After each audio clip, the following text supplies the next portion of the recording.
قال الله تعالى في كتابه الكريم حكاية عن نبي الله موسى عليه السلام رب اشرح لي صدري ويسر لي أمري واحلل عقدة من لساني يفقهوا قولي.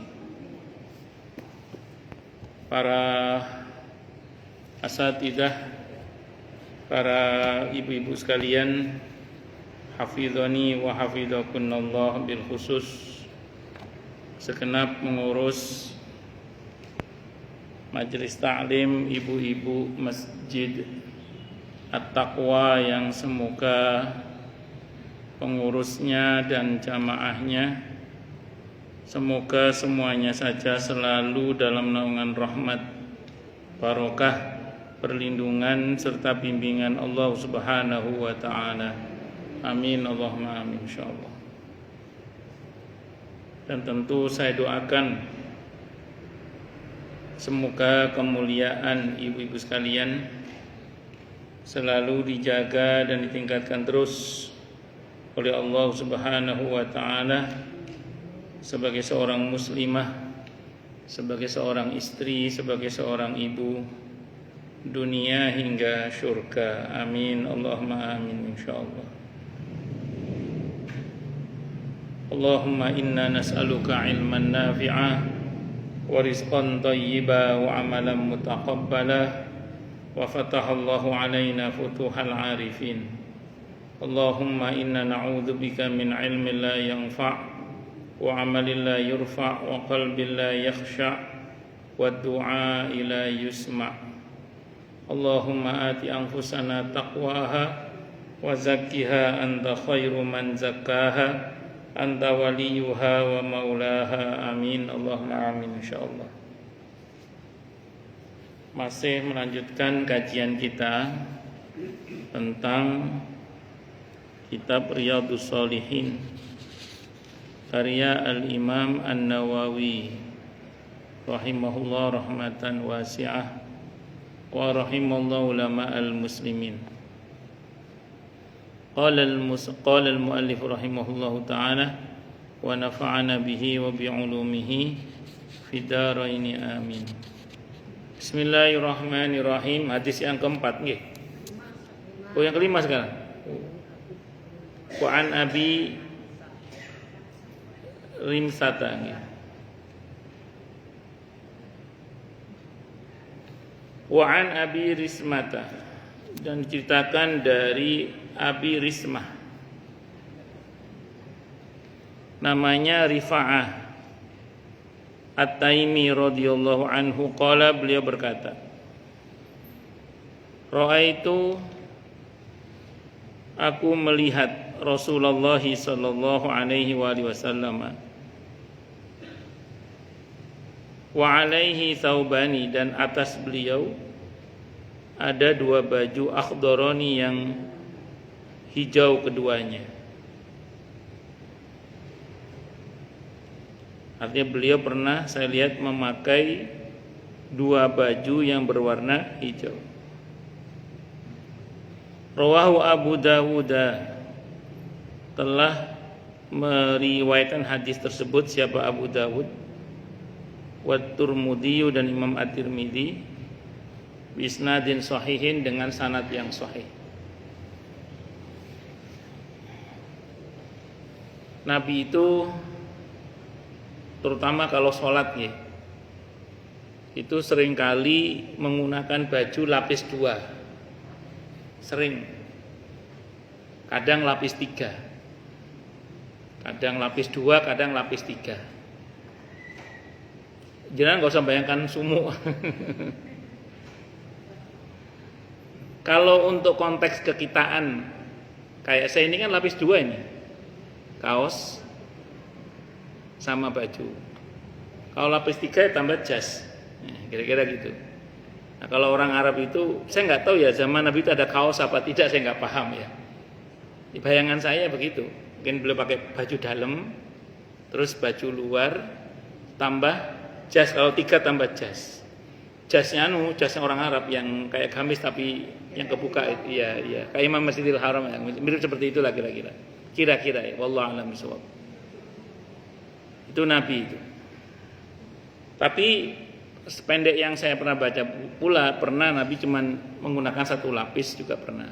Seringnya sih 2 atau 3. Saya sampaikan kemarin bahwa seringkali juga kadang beliau mencontohkan atau terkadang beliau mencontohkan sesuatu bukan yang paling utama tapi yang standar minimalnya.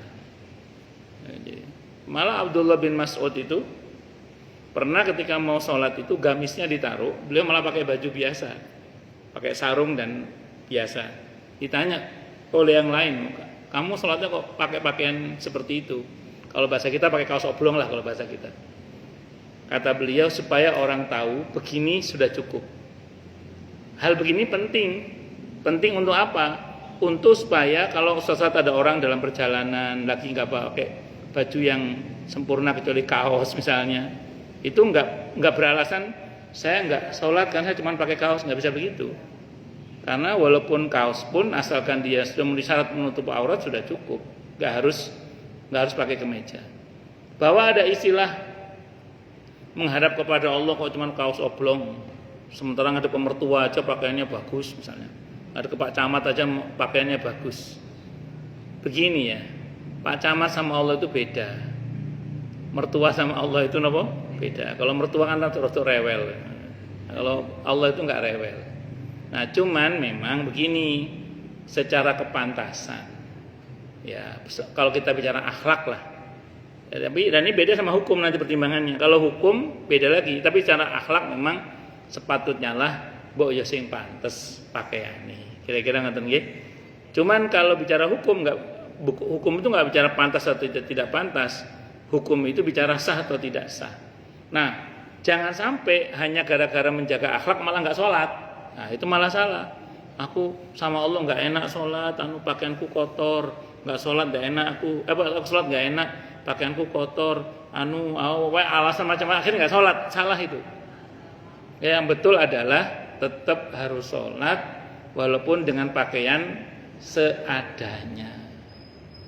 Dan saya jauh-jauh safar aja. Safar itu kan kita kan kadang baju ini mungkin ya kecipratan najis, kupak najis mungkin ya, apalagi kalau punya anak kecil, dan masa kita mau ganti baju dalam perjalanan sementara kita masih dalam perjalanan. Terus mau nggak sholat hanya gara-gara dengan alasan pakaian kotor? Jangan, tetap sholat walaupun hanya dengan pakaian yang seadanya itu, dengan pakaian yang kita pakai itu. Ya kecuali kalau jangan berhenti di hotel ganti baju dulu monggo. Tapi kalau dalam kondisi safar kan ya wis pakaian yang ada itu. Walaupun kadang kupak najis kadang ya pakaian di sholat baru sholat, jangan tidak sholat. Bahkan walaupun sholatnya lihurmatil waktu. Lihurmatil waktu itu sholat untuk menghormati waktu, nanti sampai di tempat ada diulang, itu seperti itu. Dan tidak usah khawatir, andaikan mati dalam perjalanan dianggap tidak punya hutang sholat. Dan kalau masih diberi umur panjang, sepatutnya lah sholat yang tidak sempurna itu diulang di rumah. Sebenarnya mengulang sholat itu lebih kepada, pertama kemungkinan memang sholatnya tidak sempurna sehingga harus disempurnakan. Yang kedua untuk lebih menenteramkan hati saja sebenarnya. Itu seperti itu. Itu ngata. Terkait pakaian tadi kan sudah dijelaskan yang untuk laki-laki. Untuk yang perempuan mau nanya nih. Misalnya kita yang perempuan itu cuma pakai dasteran, mungkin dasterannya robek-robek, yang penting mukenanya bagus. Nah itu termasuk bagus nggak di hadapan Allah, karena di luarnya kan mukenanya bagus, dalamnya ya mungkin udah ya dasteran lah kayak gitu, tapi nggak bagus gitu misalnya. Itu apakah yang dilihat luarnya, apakah pakaian yang dalamnya juga? Nggak usah jauh-jauh, nun sewu, celana dalam kita aja kadang juga nggak bagus. Yang penting kan luarnya bagus. Nggak, Allah untungnya ada riwayat yang menyebutkan Allah itu tidak melihat pada penampilan kita. Allah itu melihat pada hati kita. Jadi bukan berarti Islam meremehkan penampilan. Tadi saya ulang, kalau kita bicara kepantasan, ya kita berusaha tampil yang baik. Nah, saya berbaik sangka bahwa ibu yang ibu ceritakan tadi itu sudah berusaha tampil baik, paling enggak di luar. Kalau dalam kan memang yang nempel di badan seringkali memang apa adanya memang kan. Dan saya nggak sama daster, celana dalam itu termasuk. Kadang wis karete pedot di sana apa. Semacam-macam lah kalau yang itu, ngoten nggih, enggak ada masalah. Jadi yang untungnya Allah tidak melihat tampilan fisik kita dalam hal menilai sholat ya. Walaupun saya ulang, dalam Islam tetap tampilan fisik diperhatikan, cuman yang lebih pokok dalam hal sholat adalah hati, bagaimana dia khusyuk, bagaimana dia bersungguh-sungguh dalam menghadap kepada Allah Subhanahu wa taala. Pun lanjut. Ini hadisnya sahih. Dan ini saya bilang tadi, di antara baju kebiasaan Nabi itu kadang putih, sering putih maksud saya, sering hijau. Nah, kemarin merah itu ada yang mengatakan biasanya Nabi pakai itu kalau untuk menjadi hakim biasanya. Yang kedua, yang berikutnya hitam. Kalau hitam itu biasanya Nabi kalau perang itu menggunakan baju yang berwarna. Walaupun kadang itu dipakai dalam keseharian, cuman yang sering itu yang saya baca ya, itu hijau dan putih dan hijau itu yang sering dipakai dalam keseharian. Wallahu a'lam bishawab. Wa an Jabirin, dan cerita dari Jabir radhiyallahu anhu anna Rasulullah, sungguhnya Rasulullah sallallahu alaihi wasallam dakhala, beliau masuk yauma fathi Makkah, pada hari dibukanya kota Mekah. Wa alaihi, dan atas beliau imamatun, surban saudau yang berwarna hitam, rawahu Muslimun, hadisnya riwayat Muslim. Jadi menggunakan imamah atau surban itu sunnah, karena Nabi mengenakan imamah, mengenakan apa? Surban. Apa? Saya kalau khutbah Jumat pakai. Kalau khutbah Jumat pakai saya. Enggak, saya kalau khutbah Jumat saya pakai biasanya. Kalau pengajian begini di box motor saya ada. Di box motor saya itu sarung ada, gamis ada, rosal rompi salat juga ada. Lengkap kalau di box saya itu. Kenapa? Boten, saya kan ini kan naik turun. Kalau ngajar gini naik turun.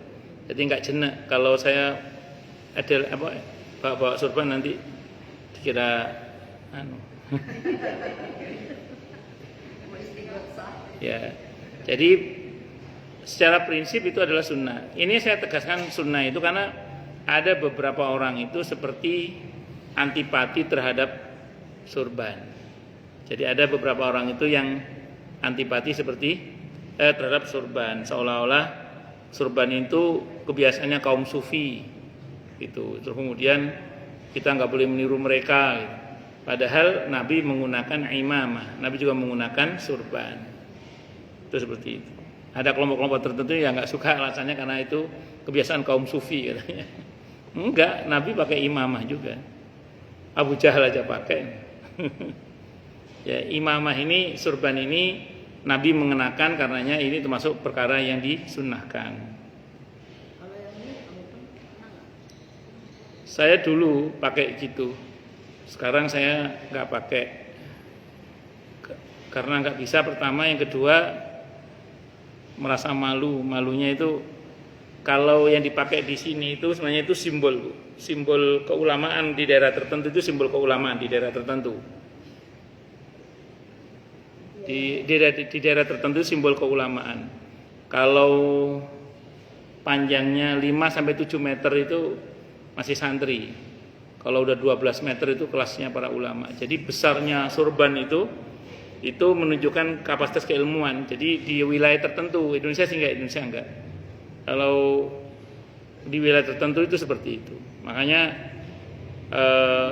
saya malu saya. Kalau pakai gitu saya malu. Bukan mengingkari sunnah Nabi, bukan, tapi saya malu lebih kepada karena ya untuk saat ini saya ya kalau dulu saya sering pakai dulu saya. Model-model yang untuk Umar gitu ya. Iya, kalau dulu saya sering pakai dulu. Ketika saya masih nyantri sering pakai. Masih nyantri dulu. Saya udeng-udeng masih mondok dulu, Nah, terus masih sering begitu dulu. Begitu sudah jadi ustadz malah malu pakai itu karena takutnya nggak cocok antara ilmu dengan penampilannya gitu. Ya, kiai saya bermacam-macam. Kiai saya yang pakai udengan itu ya ada dulu. Dulu ketika saya masih nyantri di Nurul Jadid Paiton Probolinggo, saya punya kiai namanya Kiai Hasan Abdul Wafi rahimahullah. itu beliau sering pakai surban begini. Nah, saya sering tiru-tiru juga dulu. Nah, terus kemudian ketika saya nyantri di Asunia Kencong Jember, rata-rata kiai saya saat itu nggak pakai surban yang diudeng-udeng, rata-rata pakai pakaian biasa. Ya saya tiru-tiru pakai pakaian biasa. Sekarang kalau sekarang kiai saya setelah sepuh, beliau pakai udeng-udeng juga kiai. Nah terus ketika di Surabaya, di Trismo Surabaya, di Al-Hakiki Surabaya, itu kiai saya termasuk yang sering pakai surban. Jadi sering pakai udeng-udeng surban itu sering. Kadang dilampirkan kayak orang Arab itu, kadang sering pakai begitu. Nah, saya dulu di pondok masih sering pakai begitu-begitu. Nah, sekarang bukan tidak mau, malu saya itu. Kalau antara pakaian dan ilmunya nggak cocok itu malu. Iya. Ya. Nah, terus saya dulu pernah sampai lepas peci juga. Sering ngajar nggak pakai peci saya dulu. Ngajar itu sering nggak pakai peci. Mimpi ketemu sama kiai saya. Allahyarham Kiai Abdul Haq Zaini. Saya suruh pakai peci lagi. Sejak itu saya sama pakai peci terus. Ya, kalau kata beliau, ya nyari berkahnya orang-orang soleh terdahulu. Ya, orang soleh terdahulu itu rata-rata pakai tutup kepala. Nabi itu memang nggak pakai peci kayak kita gini ya. Tapi kalau topi Nabi punya. Tapi kata sebagian para ulama yang saya ngaji ya, Nabi itu tidak pernah buka kepala kecuali ihram. Selalu pakai tutup kepala.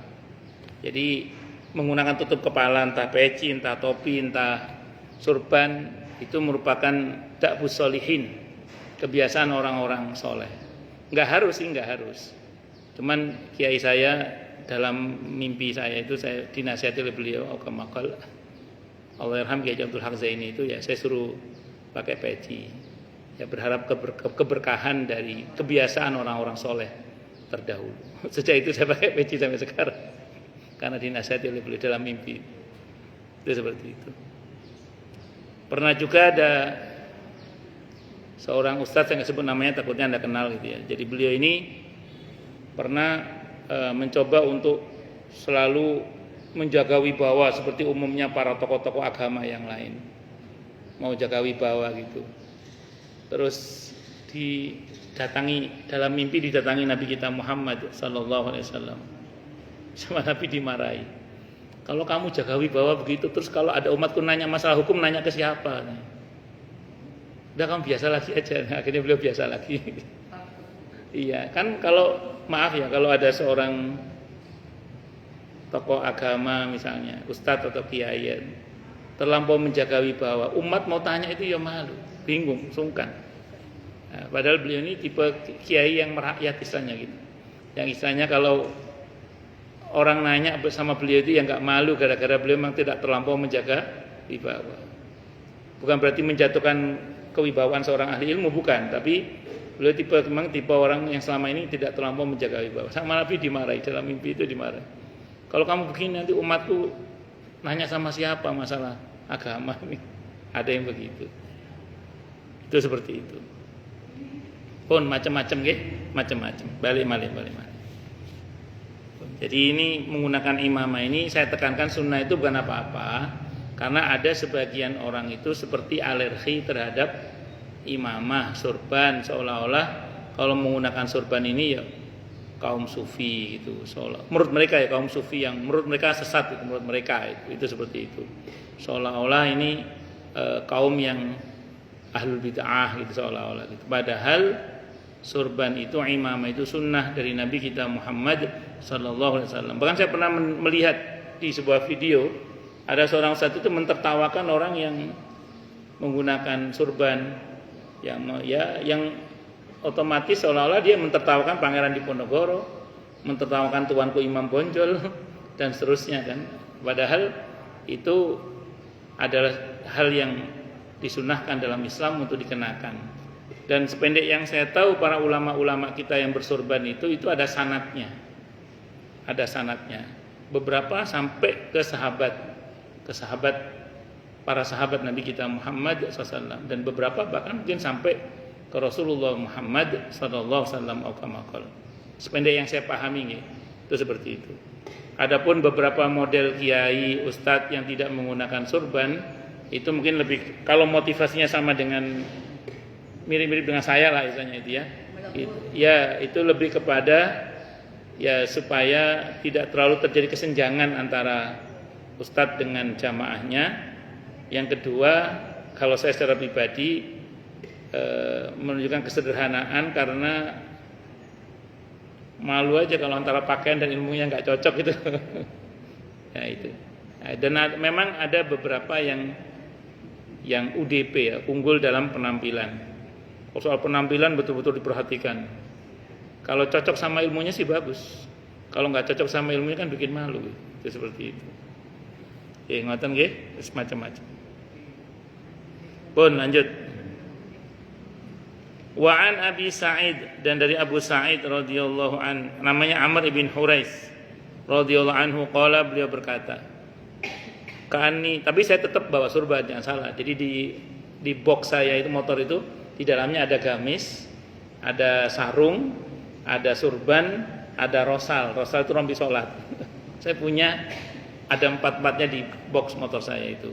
Biasanya saya pakai kalau untuk khutbah, dan biasanya saya pakai juga kalau untuk malam ya, malam itu saya biasanya kadang pakai sarung, kadang-kadang gitu. Itu seperti itu aja. Kecuali aja di rumah-rumah. Kalau yang di masjid-masjid biasanya gitu, biasanya. Enggak selalu sih. Atau pengajian-pengajian umum itu saya pakai surban. Kenapa? Oh, ngoten nggih. Oh, kalau ketemu sama saya maksudnya. Apa? Ketemu sama bapak. Bapak siapa? Saya. Oh, nggih, sarungnya bapak maksudnya. Oh, nggih. Nggih betul napa-napa, sarungnya nek kemulan. Wa an Abi Sa'id, dan dari Abu Sa'id namanya Amr bin Hurais radhiyallahu anhu, qala, beliau berkata, Ka'anni, qala, beliau berkata, Ka'anni seolah-olah aku andur, aku melihat ila Rasulillah, kepada Rasulullah sallallahu alaihi wasallam, wa alaihi imamatun, dan atas beliau imamatun ada surban, atau beliau mengenakan imamah surban saudau yang berwarna hitam. Qad arqa tarfuha, sorban yang berwarna hitam yang mana ujungnya dilepaskan pada antara kedua baunya. Berarti Nabi menggunakan sorban yang ada ekornya itu. Jadi ada ekornya di belakang. Nah. Ya qad arqa tarfuha baina katifaihi, di antara kedua bau beliau. Hadisnya rawahu Muslim, hadisnya riwayat Muslim, hadisnya sahih. Nabi menggunakan surban, menggunakan imamah, ini hukumnya napa? Sunnah. Wa fi riwayatin, dan riwayat yang lain milik Imam Muslim, anna Rasulullah sallallahu alaihi wasallam, Rasulullah sallallahu alaihi wasallam khutbah, beliau berkhutbah, beliau khutbah kepada an-nasa manusia, wa alaihi imamatun sauda, dan beliau mengenakan surban yang berwarna hitam. Jadi Nabi itu pernah berkhutbah sambil menggunakan surban yang berwarna hitam. Hadisnya sahih Muslim. Ini untuk mengingatkan bagi orang-orang yang anti surban, bahwa surban itu, mengenakan surban itu apa hukumnya? Sunnah.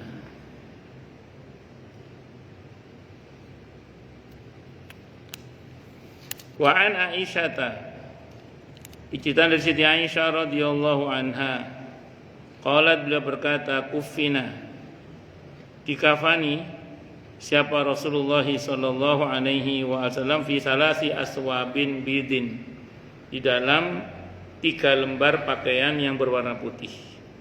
Di dalam 3 lembar kain yang berwarna putih.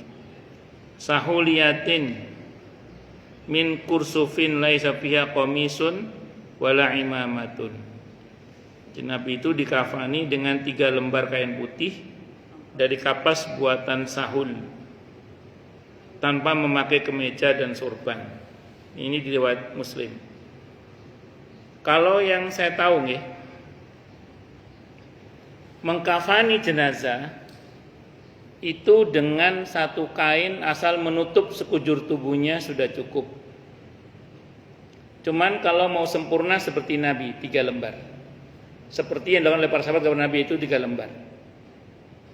Biasanya lembar pertama ini lembar dasar nanti begini. Lembar berikutnya jadi biasanya gini.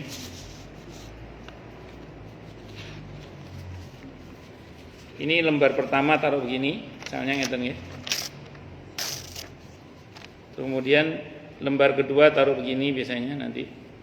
Lembar ketiga taruh di sini. Ya. Begini. Nah, begini. Begini biasanya ngoten. Nah, terus nanti jenazah taruh di sini. Terus ini jenazah. Nanti dilipatkan ini begini. Ini begini. Nah, baru terakhir yang besar itu. Nah, baru nggih. Ngoten biasanya ngoten. Itu 3 sunnah sempurna maksudnya, sempurna.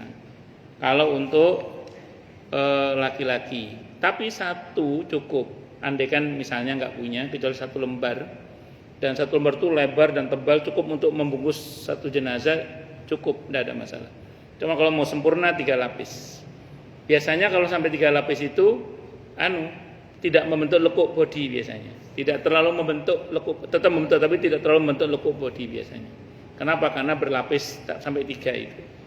Kalau perempuan 5. Jadi sama, lembar pertama begini, tetap. Terus ini taruh sini, ini taruh sini. Nah, terus jenazah kan diletakkan di sini. Itu dipasang kerudung kasih kerudung gitu. Jilbab ya. Tapi jangan dipaten ya, jangan dipaten. Terus dibuatkan pakaian untuk enggak badannya ya sampai dengan separuh paha atau sampai paha, terus sarungnya. Ya, itu seperti itu. Jadi 1 2 3 4 5 harusnya 5, berarti kebanyakan ya? Kebanyakan seperti itu. Kebanyakan. Iya, saya kebanyakan saya berarti. Ya, kerudungnya, badan sampai sampai di bawah ya. Mohon maaf. Baru kemudian ditutupnya tadi. Ya, 5 kalau saya nggak salah, 5 kalau perempuan 5. Tapi 1 cukup saya ulang. 3 enggak masalah. Yang penting menutupi sekujur tubuh. Ya, 4 sehat 5 sempurna itu. Dia benar 5 sempurna kalau untuk jenazah perempuan. Wallahu a'lam bishawab. Pun lanjut.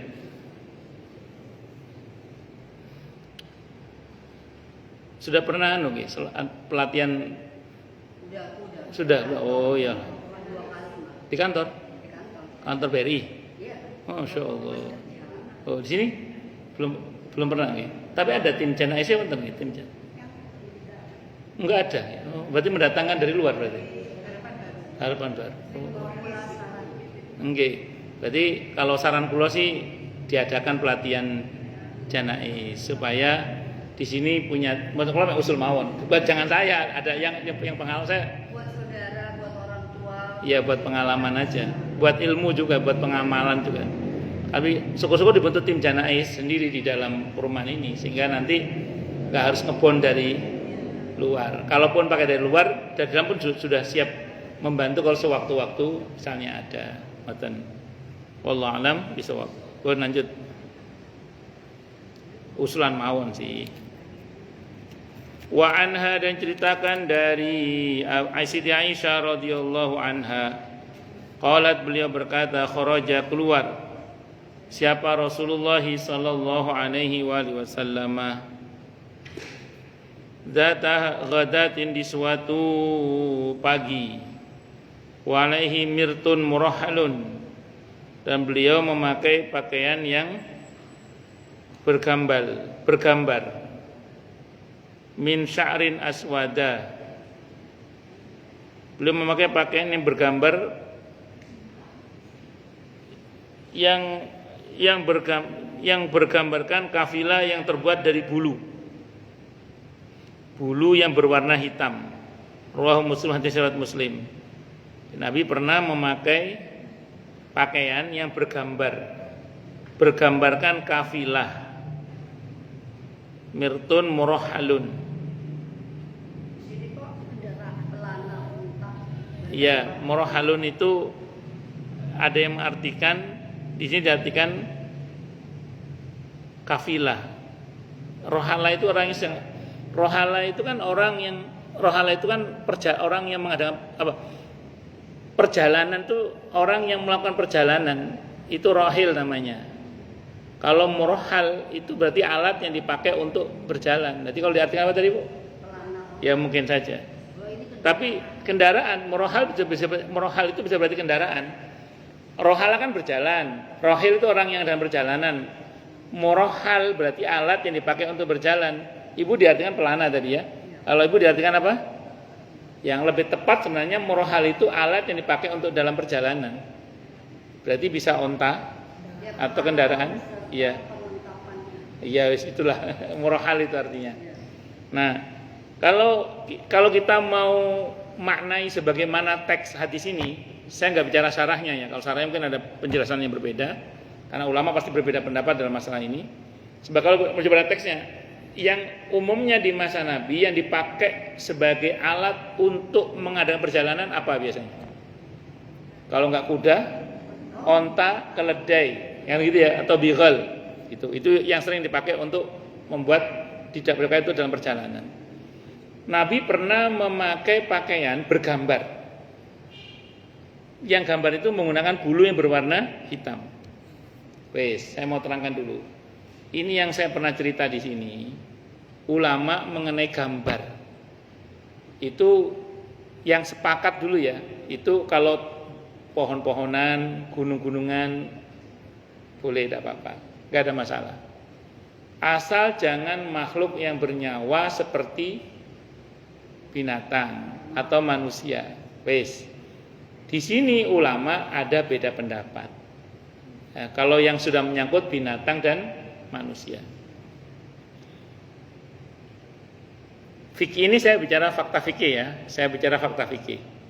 Sebagian pendapat mengatakan tidak boleh. Mau gambar, mau 2 dimensi, mau 3 dimensi tidak boleh. Kalaupun boleh, tidak boleh ada matanya. Nah, sehingga beberapa gambar nggak ada matanya, nggak ada hidungnya, bahkan nggak ada bibirnya. Ya, itu satu dulu. Pendapat yang kedua mengatakan tidak apa-apa ada gambarnya, selama tidak 3 dimensi. Nah, di antara hadisnya ya ini, di antara kan itu lukisan di pada baju. Itu bukan 3 dimensi, itu 2 dimensi. Kalau 3 dimensi kan patung, ini hanya 2 dimensi. Buktinya Nabi kemarin hadis sebelumnya Siti Aisyah punya tirai itu yang ada gambarnya juga, gambar binatang itu. Nah itu termasuk, maaf ya, di masa Nabi dinar dan dirham itu bergambar binatang, dan Nabi tidak melarang. Dinar dan dirham di masa Nabi, ada mata uang yang lain namanya fulus atau nukut atau apa namanya, itu juga bergambar binatang sebagian, dan Nabi tidak melarang. Berarti apa? Gambar yang bukan 3 dimensi, bukan patung maksudnya, itu boleh, tidak apa-apa.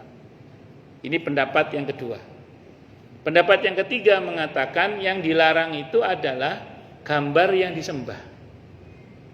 Kalau nggak disembah nggak, contoh misalnya itu gambar sesuatu yang dituhankan oleh agama sebelah misalnya. Ya apalah, saya nggak sebut lah. Pokoknya gambar yang dituhankan oleh agama sebelah gitu. Itu tidak boleh itu. Mau 2 dimensi, mau 3 dimensi, tidak boleh. Kenapa? Karena disembah. Itu yang dimaksud, yang dilarang itu. Ini kalau kita bicara fikih ya. Nah, termasuk yang dibolehkan itu adalah kalau gambar atau patung, bahkan mainan anak-anak, boneka maksudnya, boleh. Mainan anak-anak, bukan mainan emak-emak, bukan. Ya mainan anak-anak kadang dimainkan sama emak-emaknya juga ya. Jadi itu boleh, tidak apa-apa. Di rumah jangan punya ada banyak mainan anak-anak, boneka-boneka anak, boleh, tidak apa-apa. Karena di masa Nabi pernah terjadi dan Nabi tidak melarang. Bahkan Siti Aisyah itu punya boneka banyak. Yang kedua, yang digambar atau yang patung itu bahkan itu adalah sesuatu yang tidak pernah Allah ciptakan, itu boleh, tidak apa-apa. SpongeBob kan masa ada itu makhluk kayak gitu, Allah nggak pernah ciptakan. Atau kuda yang ada tanduknya atau ada apa sayapnya itu Allah nggak pernah ciptakan. Itu ya, jadi itu boleh tidak apa-apa. Karena dulu Siti Aisyah itu pernah punya boneka kuda yang ada sayapnya. Kata Nabi, kuda apa ini? Ini kudanya Nabi Sulaiman katanya. Dan itu tidak apa-apa. Nah, itu yang saya tahu. Nah, lalu bagaimana kalau kita di rumah misalnya terlanjur punya pernak-pernik yang 3 dimensi patung itu? Di rumah bagaimana? Kita pajang misalnya. Nah, justru ya kalau dipajang itu yang membuat malaikat rahmat tidak mau masuk.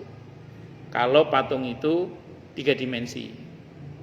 Kalau supaya mau masuk, dalam satu hadis tutup matanya. Pernah malaikat Jibril itu gak mau masuk ke dalamnya Nabi. Rupanya di rumah beliau itu ada patung gitu. Mungkin bayangan saya mungkin Sayyidina Hasan atau Sayyidina Hasan masih kecil kan main-main. Mungkin ngambil ada nemu patung jatuh atau apa dibawa pulang terus ketinggalan di rumah Nabi atau apa saya nggak paham. Ada patung. Kata Jibril, maka Jibril saya tidak mau masuk karena ada patung di dalamnya. Saya mau masuk kalau matanya ditutup. Tutup mata, maka ditutup matanya baru Jibril mau masuk. Saya nggak tahu itu gimana cerita kalau di dalamnya Nabi ada patung itu. Mungkin bayangan saya aja ya. Mungkin ya tadi Sayyidina Hasan apa nemu patung di jalan atau dikasih orang mainan patung terus dibawa pulang atau gimana saya nggak paham itu. Nah itu maka Jibril nggak mau masuk kecuali ditutup matanya. Karena di masa Nabi itu pernah juga di bawah kasur Nabi itu atau di bawah dipannya Nabi itu ada anak anjing yang mati. Itu maka Jibril nggak mau masuk. Ya saya membayangkan rumah Nabi mungkin pintunya nggak ditutup saat itu ada anak anjing nyelonong. Atau Sayyidina Hasan main bawa anak anjing sampai ke rumahnya Nabi mau akrab sama cucunya Nabi itu. Mungkin anak anjing itu lupa nggak dibawa keluar atau gimana ceritanya sehingga masih ada di dalamnya Nabi kita Muhammad SAW. Tapi itu jadi dalil kemudian bahwa malaikat rahmat memang nggak mau masuk ke rumah-rumah yang ada begitu. Tapi kalau malaikat maut tetap masuk, kalau malaikat maut.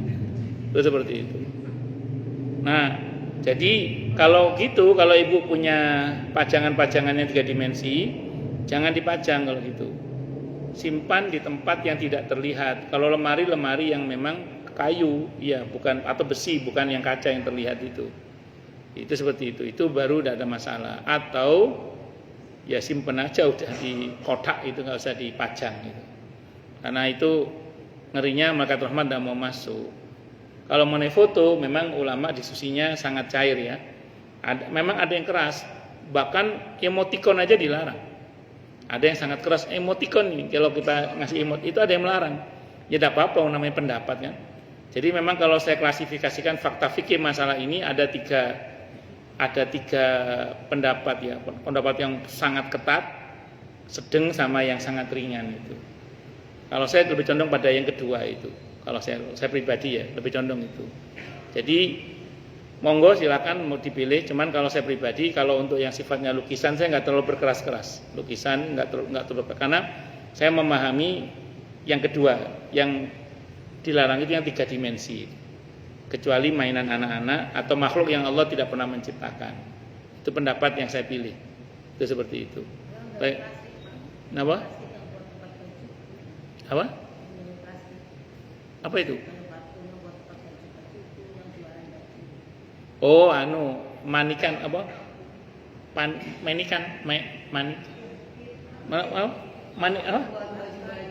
Iya, saya tahu yang itu kan, yang nggak ada kepalanya itu kan, nggak ada masalah itu nggak ada kepalanya. Iya, kalau gitu kepalanya ditutup matanya kalau gitu. Ditutup matanya itu. Manikan apa namanya itu saya nggak paham. Manakin, gitu apa jenenge itu. Ditutup matanya, Bu. Ditutup matanya. Ya, kalau bisa beli yang enggak ada kepalanya, Bu. Kalau yang ada kepalanya cari yang kepalanya itu enggak ada matanya, yang bulat gitu aja gitu. Wallahu a'lam bishawab. Ngoten nggih. Ya, jadi itu dinamika fikihnya ya, dinamika. Tapi kalau Ibu pakai pendapat yang paling ringan, ya pokoknya asal itu bukan patung yang disembah gitu aja. Itu silahkan, itu seperti itu. Itu pendapat yang paling ringan. Wallahu a'lam bishawab. Itu fakta fikihnya ya. Fakta fikihnya itu begitu. Pun. Wa anil Mughirah, dan cerita dari Al-Mughirah bin Syu'bah radhiyallahu anhu.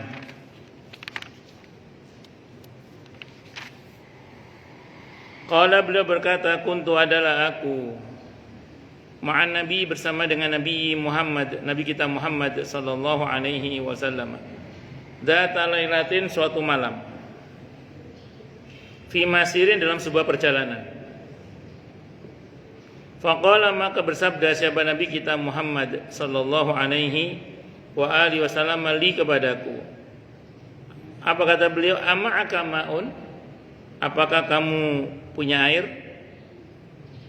Qultu, aku menjawab na'am, nggih. Fanazala, maka beliau turun an rahilati, dari kendaraannya. Famasya, maka beliau pun berjalan. Hatta tawara fi sawadil lail, hingga tidak terlihat di kegelapan malam. Summa jaa, jadi beliau pergi masuk ke satu tempat sampai enggak terlihat karena gelapnya malam itu.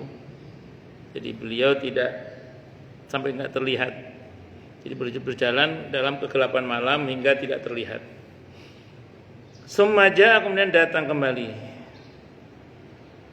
Fa afraghtu alaihi minal idawati fa ghazala wajhahu alaihi jubbatun min sufin falam yastati' ay yukhrija diraihi minha hatta akhrajahuma min asfalil jubbati fa ghazala diraihi wa masaha bi ra'sihi thumma ahwaitu li anzi'a khuffaihi fa qala da'huma fa inni adkhaltuhuma tahirataini wa masaha alaihima. Wa fi riwayatin wa alaihi jubbatun syamiyatun dayiqatul kummaini.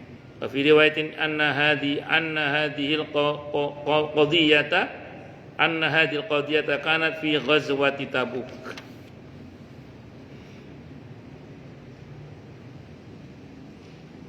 Setelah beliau datang, maka saya telah mempersiapkan air dari tempatnya. Kemudian beliau membasuh muka, sedangkan beliau memakai jubah dari wol. Beliau nampak susah sekali untuk mengeluarkan kedua tangannya, sehingga saya membantu mengeluarkan dari bawah jubah. Jadi kainnya sempit berarti. Kemudian beliau membasuh kedua lengan dan mengusap kepalanya. Setelah itu saya bermaksud untuk melepas kedua sepatunya, tetapi beliau bersabda, biarkan, tidak usah dilepas karena saya tadi memakainya dalam keadaan suci. Kemudian beliau mengusap kedua sepatunya, riwayat Bukhari dan Muslim. Dan riwayat lain beliau memakai jubah syamiyah yang sempit lengannya. Bahwa masalah ini terjadi pada saat perang Tabuk. Saya mau terangkan dulu. Kalau sekarang pakaian wol itu pakaian mahal ya. Kalau dulu pakaian wol itu pakaian murah dulu.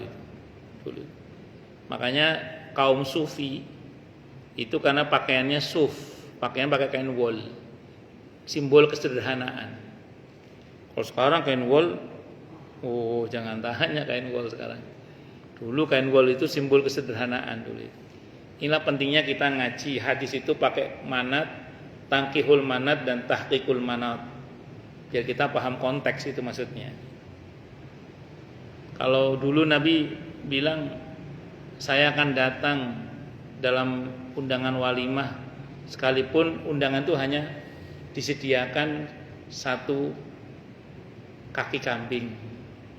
Kalau dulu satu kaki kambing itu sederhana dulu itu. Sekarang satu kaki kambing itu sop 3 saudara kaki kambing itu ya mahal juga itu sekarang. Termasuk sajian istimewa. Ngoten nggih. Pun jadi singkat kata singkat cerita, kalau baca hadis harus paham konteks nih. Tapi ini konteks wol itu jangan bayangkan sekarang. Masa itu wol itu pakaian yang sangat sederhana, bukan pakaian yang mewah, bukan. Itu seperti itu.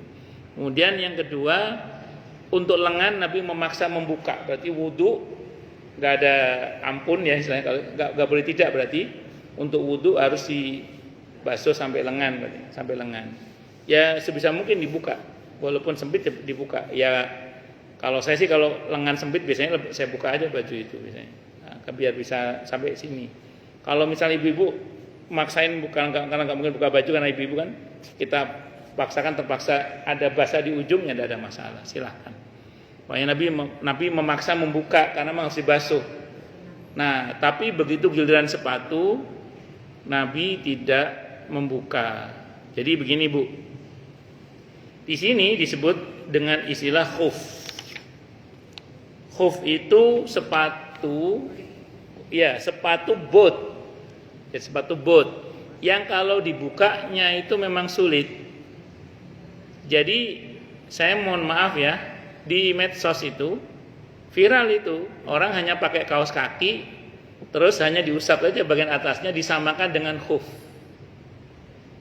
Kalau dalam mazhab Syafi'i tidak masuk. Khuf itu sepatu boot. Jadi agak ada lebihnya gitu. Bukan sepatu yang slop juga, bukan, sepatu boot yang di masa itu bukanya sulit. Kalau zaman sekarang barangkali mirip sepatu tentara lah itu. Sepatu tentara boot yang kalau buka kan butuh waktu itu. Nah, ya kalau jenis sepatu selop yang notabene bukanya gampang, jangan diusap. Makanya dalam mazhab Syafi'i, seperti di medsos itu ada beberapa orang mencontohkan wudhu menggunakan kaos kaki nggak dilepas, cuman diusap atasnya. Itu kalau dalam mazhab Syafi'i tidak sah itu. Kenapa? Karena kaos kaki tidak sama dengan khuf. Khuf itu syaratnya harus sepatu boot, sepatu yang bukanya itu sulit memang. Kalaupun menggunakan kaos kaki dalam mazhab Syafi'i boleh, asal kategorinya itu kaos kaki yang tebal, yang bisa dipakai seperti sepatu, itu baru boleh. Dan di medsos itu saya lihat kaos kakinya tipis. Iya, bukan tipe kaos kaki yang untuk musim dingin itu, bukan. Yang tipis. Padahal yang dimaksud dalam mazhab Syafi'i itu kaos kaki yang diserupakan dengan khuf, itu kaos kaki yang tebal, yang bisa dipakai seperti sepatu tanpa memakai sepatu. Itu baru sama dengan khuf itu. Itu yang saya pahami. Ini penting untuk saya sampaikan. Non sewu, takutnya jenengan termasuk yang pas wudhu pakai kaos kaki nggak dilepas, hanya diusap bagian atasnya saja. Nggak bisa begitu. Kalau dalam mazhab Syafi'i loh, saya nggak tahu kalau dalam mazhab yang lain, karena yang saya tahu dalam fikih itu ketentuan dalam hadis ini juga termasuk yang saya pahami itu khuf. Khuf itu sepatu boot. Pada masa itu sepatu seperti itu bukanya sulit pakai dal. Nah, maka kalau zaman sekarang itu kalau sepatu kita jenis sepatu yang bukanya sulit, sepatu boot itu boleh. Caranya bagaimana? Pas mau pakai sepatu, wudhu dulu. Dalam keadaan suci berarti harus dipakai sepatunya. Nanti kalau batal nggak harus dilepas sepatunya, cukup diusap bagian atasnya saja. Diusap aja bagian atasnya cukup, sudah. Tidak harus disiram. Kalau dalam perjalanan bisa sampai 3 hari, kecuali hadas besar, harus mandi, harus dibuka kalau itu. Kalau tidak dalam perjalanan, sedang mukim di rumah sehari. Hitungnya sehari itu dari mana? Dari pertama kali wudhu menggunakan khuf. Contoh gini misalnya, jenengan lagi nggak kemana-mana, pakai sepatu boot karena musim dingin misalnya gitu, nggih? Misalnya, di Bekasi kurang penggawean. Tapi kalau di daerah kutub kan mungkin, nggih? Misalnya Allah takdirkan nanti nyambangi anak teng kutub mriko lah misalnya gitu. Nah, pakai sepatu itu lagi nggak kemana-mana, lagi mukim berarti kan. Misalnya jenengan pakai sepatunya tadi subuh, pakai sepatunya. Terus baru wudhu dengan sepatu itu, asar, misalnya gitu, asar baru pakai. Maka ngitungnya dari asar itu. Jadi asar besok harus lepas, harus wudhu seperti biasa. Nanti baru pakai boot lagi untuk asar besok. Untuk tergantung dari kapan dia wudhu pakai boot itu. Nah, kalau itu musafir 3 hari, misalnya asar baru wudhu pakai boot itu, sepatu boot itu, sepatu khuf itu. Ya, berarti maka dihitung 3 kali asar berarti. Begitu asar yang ketiga lepas, harus wudhu normal seperti biasa. Caranya ngoten. Itu dalam kitab Fathul Qarib begitu yang saya baca. Wallahu a'lam bishawab. Jadi saya ulang nggih, kaos kaki yang tipis enggak masuk kategori khuf. Soalnya di medsos ada itu, dan saya karena saya bermadzhab Syafi'i itu tidak sah dalam pandangan madzhab Syafi'i ya. Saya enggak tahu kalau beliau punya madzhab yang lain. Terus biasanya beliau ngutip hadis. Nah, yang dimaksud dalam hadis itu, kaos kaki yang dimaksud adalah kata para ulama, kaos kaki yang tebel, yang kalau dipakai tanpa sepatu bisa jadi pengganti sepatu. Itu maksudnya. Dan itu yang dimaksud dengan kaos kaki dalam hadis itu. Nah, sementara yang mencontohkan itu kaos kakinya tipis. Padahal dalam hadis itu yang dimaksud kaos kaki adalah kaos kaki yang tebel, yang kalau dipakai kata para ulama itu punya fungsi seperti sepatu walaupun dia nggak pakai sepatu. Kaos kaki apa itu tidak tahu. Di zaman itu sudah ada kaos kaki model begitu. Itu baru disamakan dengan khuf, sepatu boot itu seperti itu. Dan itu tidak berlaku untuk sepatu slop, nggak masuk karena kan gampang ngelepasnya. Apalagi kaos kaki yang tipis-tipis itu tambah nggak masuk itu. Itu seperti itu. Oh, ngaten nggih? Napa?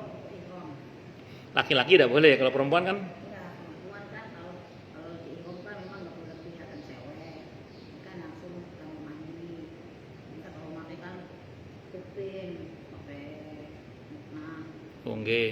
Ya untuk nutup pas ihram pas supaya tertutup auratnya terus nggih, nggih. Itu dibasahin, ada yang dibasahin. Nggih, nggih. Pun lanjut.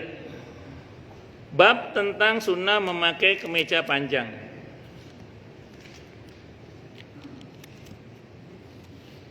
An Ummi Salamah, dari Ummi Salamah radhiyallahu anha qalat, beliau berkata, karena ada ahabbas siyabi, pakaian yang paling disukai ila Rasulillah, oleh Rasulullah Muhammad SAW adalah al-qamisu, gamis itu pakaian, gamis yang kita pakai itu pakaian yang panjang, kemeja panjang. Rawat Abu Dawud, hadis riwayat Abi Dawud dan Imam Tirmidzi, wa qala, beliau berkata hadisun hasanun, hadis hasan. Jadi Nabi itu lebih menyukai pakaian yang paling Nabi sukai adalah pakaian gamis. Gamis itu pakaian yang kalau bahasa kita kemeja lengan panjang. Saya mungkin pernah cerita di sini gini. Sependek ini saya pernah ngaji tentang bentuk-bentuk pakaian Nabi kita Muhammad SAW. Nabi itu tidak pernah memakai pakaian lengan pendek atau lengan separuh lengan, tidak pernah. Jadi beliau itu pakaiannya lengan panjang semua. Pakaian beliau itu lengan panjang semua. Jadi nggak ada lengan pendek, nggak ada lengan yang separuh, nggak ada. Jadi Nabi itu lengan, yang saya nggak pernah ngaji ya ukamakol, itu lengannya. Ini bukan berarti kaum lelaki tidak boleh pakai lengan pendek.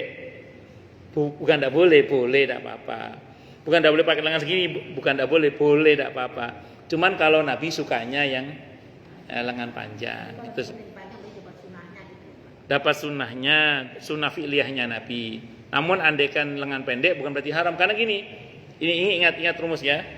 Apa yang Nabi perintahkan laksanakan. Apa yang Nabi larang tinggalkan. Apa yang Nabi tinggalkan belum tentu dilarang. Itu rumus itu. Jadi apa yang Nabi tidak lakukan belum tentu dilarang. Karena beberapa sahabat Nabi menggunakan lengan pendek juga. Kayak Abdullah bin Mas'ud radhiyallahu anhu kadang menggunakan lengan yang pendek juga. Bahkan dalam sholat pernah beliau melakukan hal itu misalnya. Jadi singkat kata singkat cerita, hal ini patut untuk kita perhatikan supaya kita mengerti bahwa tidak semua yang Nabi tinggalkan itu lantas berarti dilarang. Itu seperti itu. Kayak haji aja. Para sahabat oleh Nabi disuruh haji tamattu, Nabi sendiri haji qiron.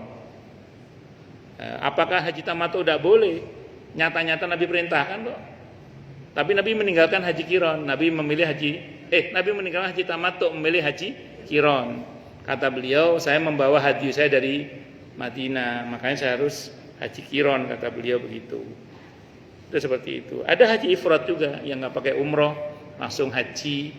Itu juga boleh. Dan ada 3 model haji, Nabi hajinya qiron. Apakah haji ifrad sama tamattu dilarang karena Nabi meninggalkan? Bukan. Boleh itu, silahkan. Dan itu merupakan haji yang benar dan sah dalam pandangan Islam. Wallahu a'lam bishawab. Oke, monggo silakan yang mau tanya dulu. Monggo Bu Dafri.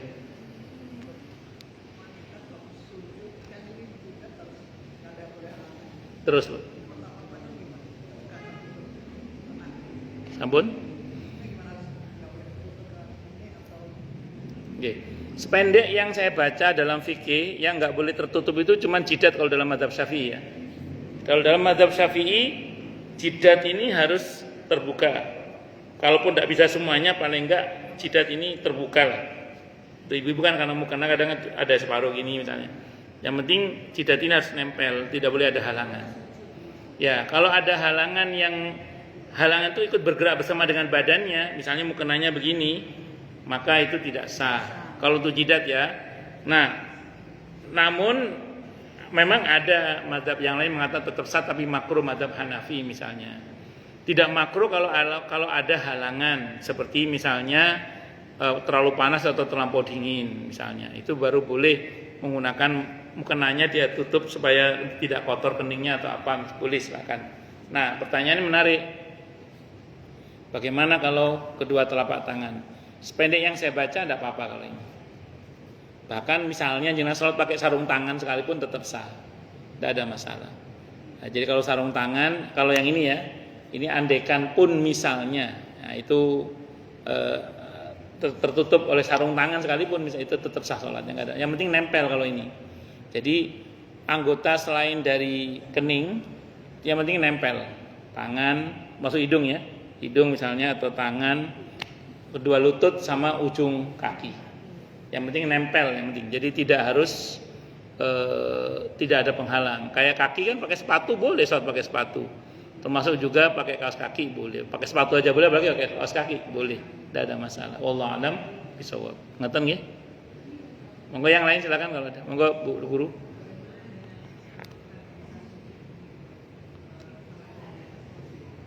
Baik. Kalau yang sholatnya sambil duduk berarti ya? Gak bisa nempelkan jidat ke lantai, itu pengecualian namanya. Jadi Nabi mengajarkan kalau orang yang tidak bisa sholat dengan sempurna, maka silakan dengan berdiri, maksudnya silakan dengan duduk. Duduk itu Nabi mengajarkan rukuk dan sujud itu sujudnya lebih rendah daripada rukuk, intinya itu aja. Pernah ada sahabat, ini menarik, ada sahabat sholat di kasur, ceritanya sambil duduk karena nggak kuat berdiri. Di depannya dikasih bantal gini. Itu ada itu sekarang dijual itu, apa meja sholat. Jadi dibuat kayak ada tempat sujudnya gini, meja. Terus sahabat itu sholat sambil duduk, pas sujudnya di bantal itu dia gini. Sama Nabi diambil bantalnya. Nggak usah segitu-gitunya kata beliau, nggak usah, jangan gini. Cukup rukuk dan sujud, posisi rukuk dan sujud lebih rendah daripada rukuk. Nah, itu ajaran Nabi itu. Allah alam bisawab. Sekarang ada itu dijual atau meja sholat. Jadi kursi dan meja sholat. Jadi kalau ibu sholat sambil duduk, itu dibuatkan kayak mejanya gini. Jadi kalau sujud gini. Nah, itu di masa Nabi sudah terjadi dan oleh Nabi dilarang itu. Maksudnya nggak usah gini, nggak usah begitu. Ngatain nggih Bu Guru, Allah alam bisawab. Nanti searching deh di Tokopedia atau di mana itu. Kursi dan meja sholat atau di Shopee gitu. Saya diberitahu orang katanya sudah ada dijual katanya. Itu di masa Nabi sudah terjadi itu dan Nabi sudah melarang itu. Jadi nggak usah gitu kata Nabi. Kamakal. Silakan yang lain. Kenapa?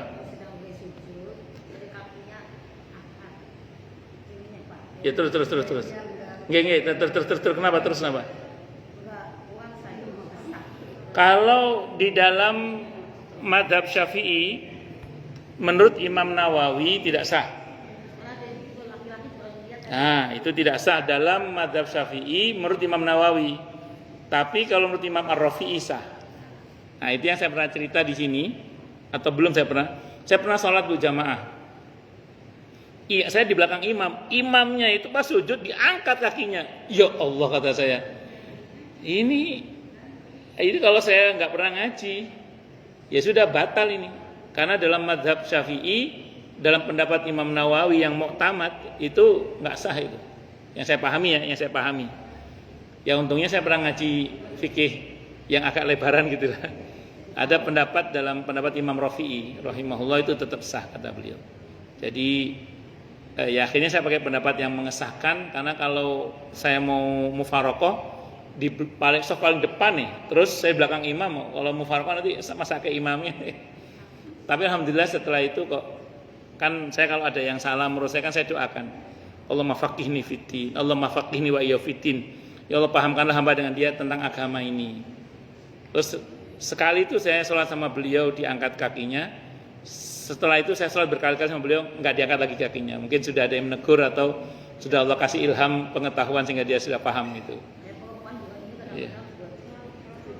Nggak boleh, ya. Nggak boleh.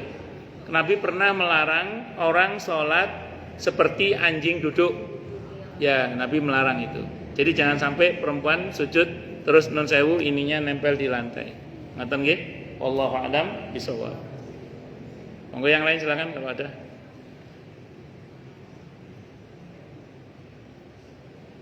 Jelas semua. Monggo Bu, monggo. Kalau apa?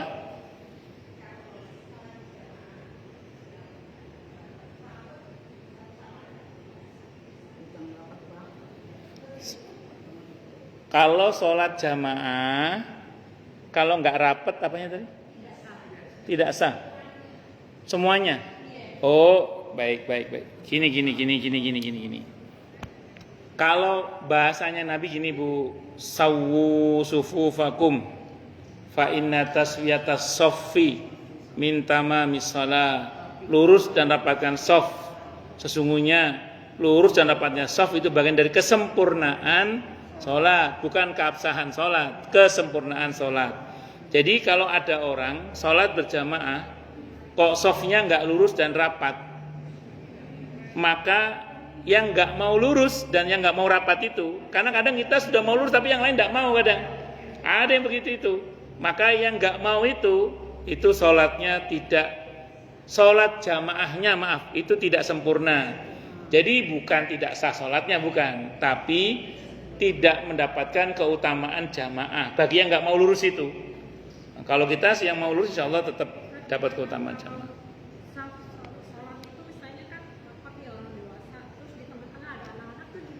Dulu Imam Malik begitu. Jadi kalau aslinya di masa Nabi itu kan bapak-bapak dewasa, ibu-ibu baru anak-anak. Bapak-bapak dewasa, anak-anak baru ibu-ibu dulu begitu. Nah, Imam Malik pernah berijtihad, dibuat model kayak gitu, rame anak-anak ini kan, nggak tertib. Supaya tertib diselang-seling oleh Imam Malik. Orang dewasa, anak-anak, orang dewasa, anak-anak, sengaja selang-seling supaya anak-anak itu tidak rame. Nah, itu ijtihad Imam Malik itu. Jadi kalau itu yang dimaksud oleh ibu tadi itu dalam rangka supaya anak-anak itu tidak terlalu berisik kalau kumpul sesama anak-anaknya, maka dibuat begitu. Makanya dulu itu Bu, ada namanya mu'atib. Mu'atib itu juru tertib. Jadi ada semacam satpam lah yang ditugaskan untuk mentertibkan jamaah, terutama anak-anak itu. Namanya mu'atib dulu itu. Ada namanya mu'atib. Dulu di Istiqlal ada dulu satpam dulu.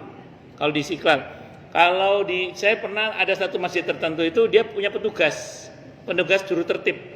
Ini saya kan insya Allah setiap Senin maghrib kan ngisi kajian di Masjid Al-Muhajirin itu ada mu'atibnya, Al-Muhajirin Purna 1 itu. Nah, itu ada mu'atibnya, juru tertibnya, satpam juga. Ya, itu jadi anak-anak ditertibkan oleh satpam dan mereka enggak berisik. Kalau berisik mereka dipisah sama satpam, ada satpam yang bertugas. Itu namanya mu'atib namanya. Itu betul, itu tidak salah itu. Kalau di Baitul Jihad Kemang Pratama 2, anak-anak dibuatkan aula sendiri sehingga enggak campur sama bapak-bapak salatnya. Anak-anak salat sendiri sesama anak-anak di ruangan sendiri, di aula, ada aula sendiri itu. Di mana di Masjid Kemang 2 itu, Baitul Jihad itu. Tetap sah, enggak ada masalah kalau itu. Itu Imam Malik pernah berijtihad begitu. Wallahu a'lam bishawab. Mau selanjutnya yang kedua, Pak? Ya, nanti ini belum selesai ini kan? Iya, belum. Ibu udah selesai? Saya belum. Oh. Oh, berarti itu habisnya Ibu. Oh. Ya tidak apa-apa, bab kedua dari besok Ibu. Oke. Ada lagi? Cukup nggih? Kita tutup dengan hamdalah. Alhamdulillahirabbil alamin. Semoga kajian kita bisa bermanfaat, mubarakah fid dini wa dunya wal akhirah untuk kita, keluarga kita dan seluruh umat Islam semuanya.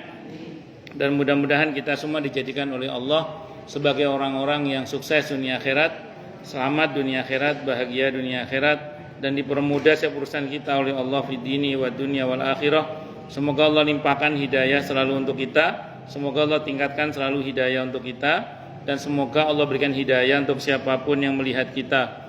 Subhanakallahumma bihamdika asyhadu an la ilaha illa anta astaghfiruka wa atubu ilaik. Sallallahu alaihi Muhammad wa alihi wasallam. Saya mohon maaf.